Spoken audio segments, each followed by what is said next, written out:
I've got big plans for next week. We saw you shake it up a little bit. You went to the piano for Midnight Train. First time I ever saw you on the stage that you looked a little nervous. I was really nervous, actually. I definitely need to be more comfortable on the piano. I really haven't played piano in years. Definitely need to sharpen up a little. Did you, going into that day, feel like I'm fully committed to the piano, or did you ever consider like not doing that? That was a hard morning, actually, because Ricky Minor actually had come up, and he didn't say it was bad, but it was in a way, kind of, he was like, I think you should just sing this one. And I was back and forth. I was like, it's really important to me that I play an instrument no matter what, because at that point I wasn't ready to do the Black Velvet walk out and, you know, hoo-ha, whatnot.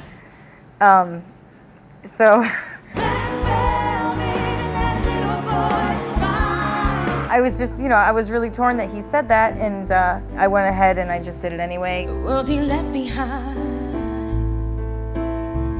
Oh, not so long ago.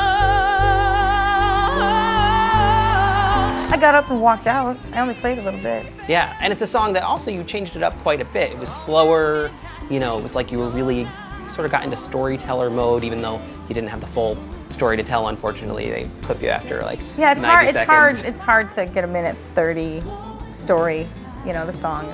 That's the hardest part, really.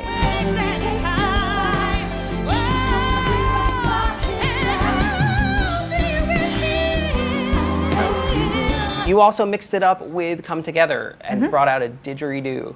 Yeah. Not a didgeridoo, we're a didgeridoo. It's definitely a didgeridoo. Yeah. Let's hear about this. Like, where does the idea for a didgeridoo come about?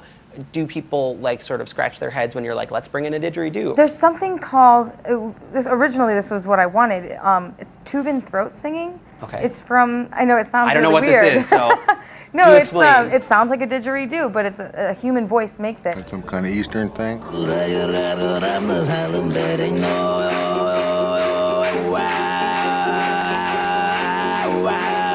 My friend Brian Walker can do this, and that's what I thought of immediately. I was like, I'd like that on there, but you know, I couldn't have my friend do it, and I don't know anybody else who can do it. It's like a thing out of Asia, and it's a meditative thing. Okay. But the closest sound to that is a didgeridoo. I don't know, it just came to me. It's a one-note thing. The song is only a few chords, and it worked. And I love the iTunes version of it. It's sort You of can like hear it more, I think. You do hear it better. It's sort of like, let us clear the way. Here comes Come Together or something. Yeah, it's like just the undulating sound underneath the rest of the music, and I don't know. I think it worked. I liked it. Nobody else did it. No one did. Yeah. It was like Wacky Instrument Week on Idol. Got to be a joker, he just do what he pleases. I think you missed a few words on the song. Did you notice that? Yes, No one else seemed and I to know notice you called it. me out for it. I watched that episode. I was like, darn, nobody noticed, and Mike noticed, and now I'm screwed. I'm concerned that Crystal messed up some of the lyrics and 0 out of 4 judges called her on it. Yeah, I noticed. Got broken fingers, broken collar, he said, running, is free.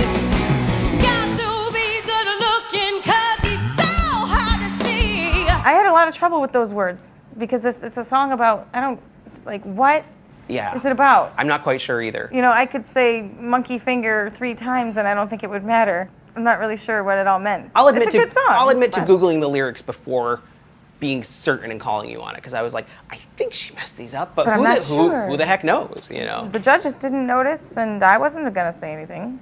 God, you Thanks, know, Mike. Can't blame you for that.